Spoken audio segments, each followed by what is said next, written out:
The year was 2067. Earth had become almost unlivable. Temperatures rose every day, pushing humanity closer to extinction. Cities burned and vanished under constant heat. Forests that once sustained life were reduced to ash. Oxygen was nearly gone. With no plants left, humans survived only on artificial oxygen, keeping them alive, but slowly destroying them from within. Humanity stood on the edge of collapse. Yet in this dying world, one small city still stood. Broken and desperate survivors were flooding toward it, believing it to be their final refuge. In this city lived a man named Ethan White. Ethan was not a scientist or a soldier. He was just a laborer, but the weight he carried was immense. He maintained the city's power grid, the source of both electricity and oxygen. If he failed even once, the city would fall. Every night, he worked deep underground, away from the sun's deadly radiation, while his wife, Xanthi, lay slowly dying above. That day, Ethan worked inside the scorching tunnel like always. As a high-voltage electrician, he risked his life stabilizing the massive nuclear reactor that powered the city. After the shift ended, the workers gathered to leave. During attendance, an elderly worker said he would not be able to return the next day. The supervisor looked at him coldly and asked, "Who will take his place?" Ethan stepped forward. "I'll do it. Just pay me." Without hesitation, the supervisor fired the old man and placed the entire burden on Ethan. Exhausted, Ethan walked through the city. Everyone wore oxygen masks. Machines and drones moved between tall buildings, filling the air with mechanical noise. Suddenly, the old worker grabbed Ethan, begging for his job back. His children were sick. Without work, he would die. Ethan's friend Jack stepped in to protect him. Before anything could happen, the city froze in shock.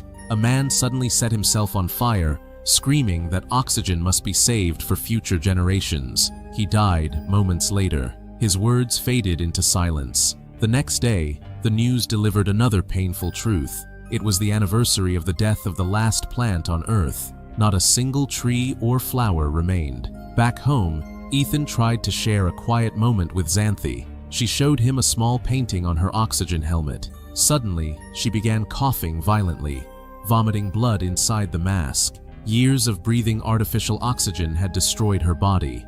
Fear filled Ethan's eyes. The next day, Ethan returned to the tunnel once more. As he worked, two guards approached and tried to take him away. Jack stepped forward and said firmly, "He's not going anywhere without me." The guards escorted Ethan and Jack into a massive, gleaming building. It was the headquarters of Chronocorp, the corporation that supplied artificial oxygen to the entire world. They passed through long, silent corridors before finally standing before the company's CEO, Regina Jackson. There was a strange weight in Regina's eyes as she studied Ethan. "How is your wife?" she asked.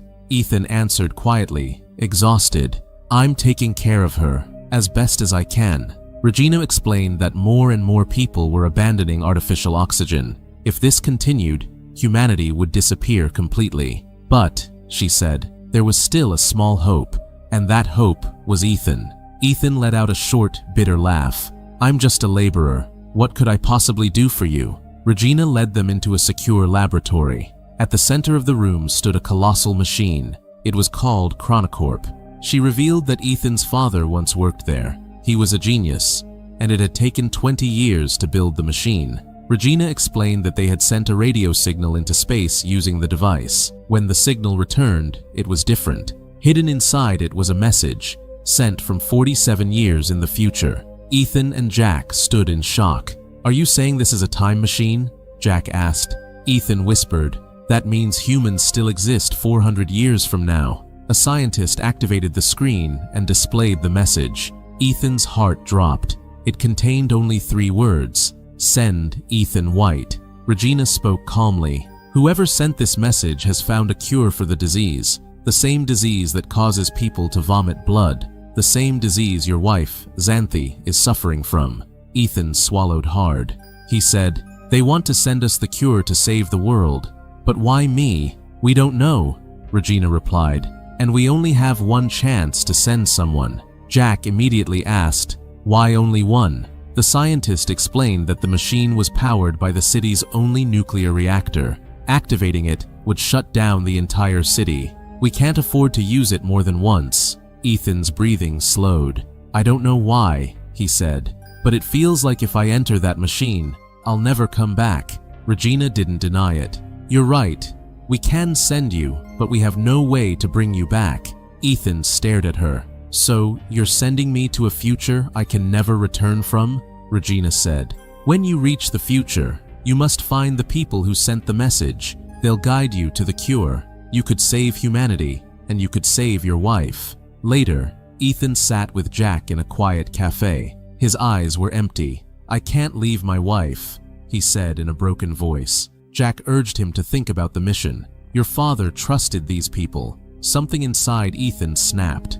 He shouted, My father was a fool and a liar. Ethan revealed the truth. His father, Richard, had taken his own life when Ethan was only 8 years old. The loss shattered his mother and filled Ethan with anger. You want me to follow his path? Ethan yelled. You want me to abandon my sick wife like he abandoned us? Jack stayed silent for a moment. Then he said softly, I lost my entire family. I lost myself. But you can still save Xanthi. For Ethan, it was no longer about saving the world. It was about saving her. The story shifts to the past. Ethan is 8 years old. It's his birthday. His father, Richard, gives him a strange gift and smiles gently. He says, This will make you what you were born to be. You were meant for something great. Richard asks Ethan to open a metal box. As Ethan reaches inside, a thick black metal bracelet snaps onto his wrist, locking tightly. Blood runs down his small hand. His screams fill the room. Ethan doesn't understand how a father could do this.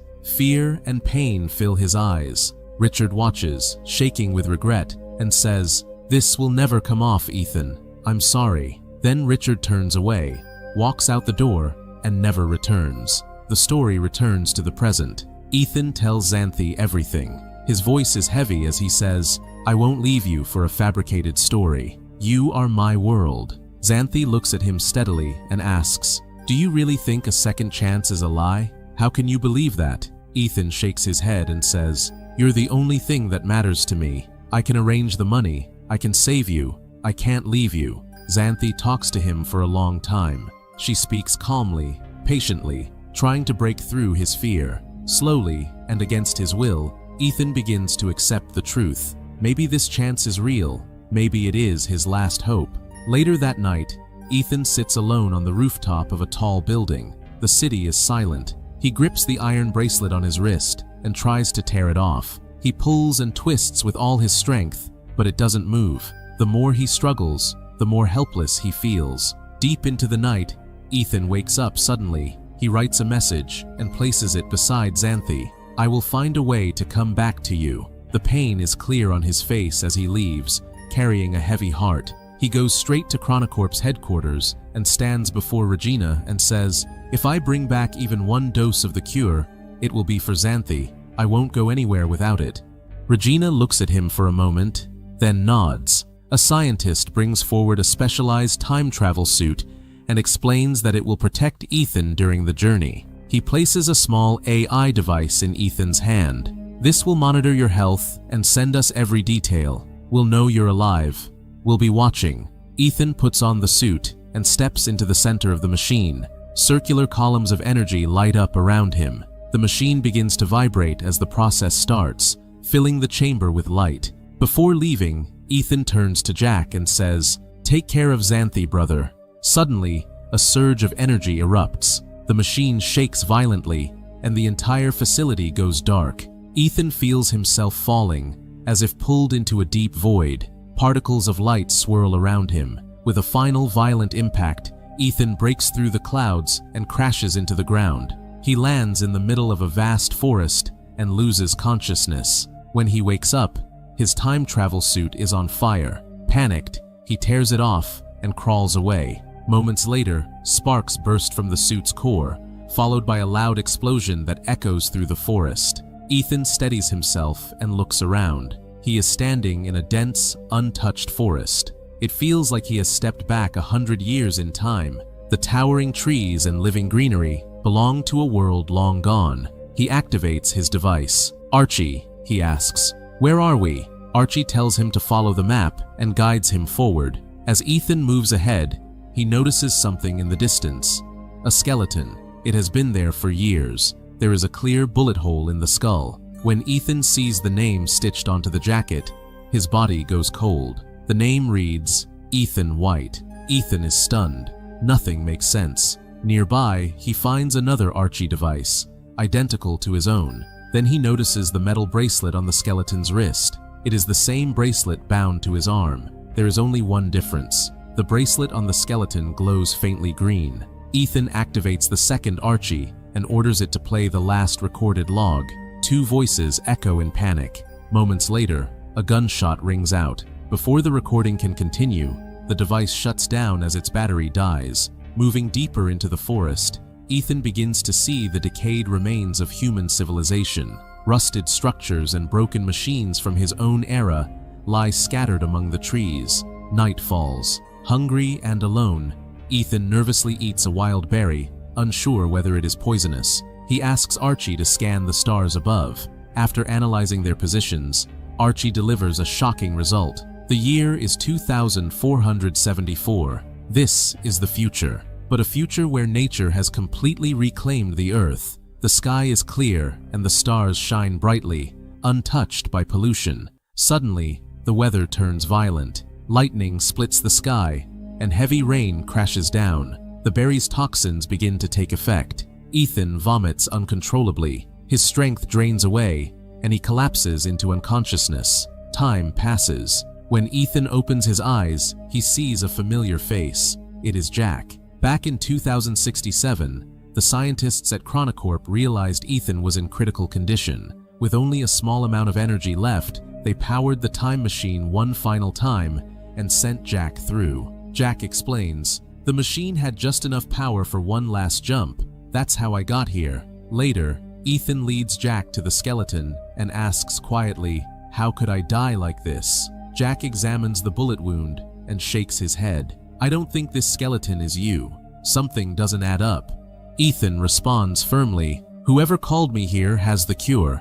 I have to find it, and I don't have much time." Guided by Archie, they move deeper into the forest. In the distance, they spot a massive reinforced metal bunker. Hope rises as Ethan approaches the door, but nothing happens. Suddenly, a small robotic scanner emerges from the bushes and scans Ethan's eyes. After a brief pause, the bunker door slowly opens. Inside, it is completely dark, as if something is watching from within. They step inside carefully. The moment they do, the door slams shut behind them. The last trace of light disappears. As they move forward, a screen flickers on. It displays a single message: "Welcome, Ethan White." Ethan presses enter. Instantly, the metal bracelet on his wrist tightens painfully. The screen flashes. DNA sample analyzed. Moments later, lights flicker on throughout the facility. Ethan freezes. This is the same laboratory he once knew, the home of the Chronocorp time machine, but now it lies in ruins. Machines are covered in rust, and it looks as though no one has been there for centuries. A sudden realization hits Ethan. He says, "This bracelet has always glowed red, but earlier it turned green, and the skeleton's bracelet is green too. That means I'm walking the same path, and I may die the same way." Ethan asks Archie to play archived footage from the lab. A hologram appears. It is his father, Richard. He explains that he was the lead physicist behind the Chronocorp time machine. The footage shows Richard preparing to send a signal into the future. The machine activates and transmits the message. Seconds later, a reply arrives. When decoded, it reads, "Send Ethan White." A stunned Richard turns to Regina and asks, "Who is calling my son 400 years into the future?" Regina replies, "Then we should send someone to investigate." The scientists object immediately. By the year 2474, they explain, the machine's power source would be almost completely depleted. The footage fades. The story returns to the ruined lab in 2474. Ethan and Jack stand in silence when a warning alarm suddenly blares. The nuclear core has failed. The time machine is shutting down. Ethan urgently questions Archie. Archie explains that the malfunction has cut off all communication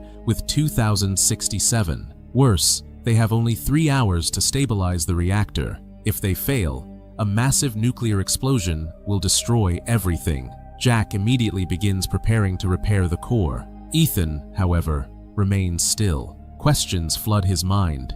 Ethan asks, if they knew the power failure was coming, why didn't they warn us? And if they truly wanted to help, they could have sent a doctor or a soldier. Why send you? Jack replies calmly, why would someone risk their life just to save you? With less than 3 hours left, they move quickly, following familiar routes from their old working days. They cross the forest and finally reach the city. The sight stops them cold. The city is completely abandoned. Buildings stand buried under vines and trees. Nature has taken everything back. The scene is unsettling, yet strangely calm. Skeletons lie scattered across the streets. In that moment, Ethan understands something painful. Humans were the true destroyers. With humanity gone, the earth has begun to heal. Ethan enters the ruins of a school classroom. It is the same room where Xanthi once taught. Inside, he notices a skeleton.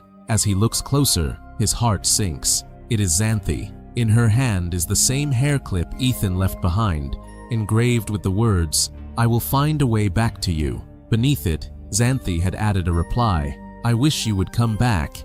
Ethan's voice breaks. This means we failed, he says. Coming here changed nothing. I promised her I'd return, but I left her to die. Jack responds quietly, there's no way out now. We have to go back. Suddenly, Ethan freezes. A thought strikes him. He rushes to the skeleton's Archie device and plays its final recording. 2 voices echo through the empty room, his own and Jack's, arguing intensely. Then Jack's voice rises in panic. Hearing his own voice, Jack freezes. Fear flashes across his face. He pulls out a gun and points it at Ethan. How is my voice in that recording? Jack demands. Ethan stares at the weapon. Why do you even have a gun? He asks. Everyone here is already dead. Who are you protecting yourself from? Are you going to kill me? Jack snaps back. Why didn't you tell me about this recording earlier? Ethan raises his hands, trying to calm him. Give me the gun, Jack. You're not thinking clearly. With less than 2 hours left before the explosion, Jack forces himself to focus. He takes Ethan to the nuclear reactor. Inside the power grid room, chaos fills the air. Sparks burst from exposed wires. They try to reboot the system, but instead, the entire reactor begins to shake violently. Suddenly, the heavy door starts to close. Ethan is trapped inside. Jack struggles desperately to stop it, but the door seals shut. Radiation levels spike instantly. Ethan feels his strength drain away. With everything he has left, he pulls a lever and collapses. After a moment, Jack smashes through the glass, rushes inside, and drags Ethan out. Slowly, Ethan regains consciousness. The reactor stabilizes. Power is restored. They return to the lab. The time machine is running again. Ethan's eyes fall on an iron door. He opens it and sees the same corridor, the place where he first found his skeleton. Confused and shaken, he doesn't understand why his remains are lying just outside the lab. Back inside, Ethan removes the battery from his Archie device and connects it to the skeleton's Archie. Then he speaks. I understand now. The future is already written. We're not changing it. We're just moving through it. Earlier, when you aimed the gun at me and didn't fire, I thought my death was avoided, but my skeleton is still there. He looks at Jack. That means nothing has changed. No matter what we do, the ending stays the same. We go back. You shoot me, and I lie in that corridor for 400 years. Jack says nothing. Instead, he activates the old Archie device. A video begins to play. It clearly shows Jack pointing a gun at Ethan and pulling the trigger. Jack shakes his head in panic and says, I would never do this. I'm trying to save you. But Ethan has only one goal, to return to his wife. There's life here, Jack argues. Going back would be madness. We can't save everyone. The argument spirals out of control. Jack suddenly begins sabotaging the power grid. Enraged, Ethan locks him inside the control room. Shaken and desperate for answers, Ethan activates old video footage left behind by his father. Richard appears on the screen and says, Son, I built this time machine for you, to give you a better future. Ethan's eyes fill with tears. Another recording plays. Richard frantically calls his wife. "Come to the lab immediately with Ethan," he says. "We don't have time." Richard had uncovered the truth. Regina never planned to save the world. Her real goal was escape. He intended to send his wife and son into the future, away from the coming collapse. But before they could reach the lab, Regina and her guards stormed inside. This is when Ethan learns the most painful truth of all. Jack, the friend he trusted like a brother, was never just a friend. He was Regina's pawn. Groomed from childhood, Jack was placed beside Ethan to protect him, watch him, and betray him when the time came. Flashbacks reveal a heated confrontation between Regina and Richard inside the lab. Regina argues that saving all of humanity would only repeat the same destruction.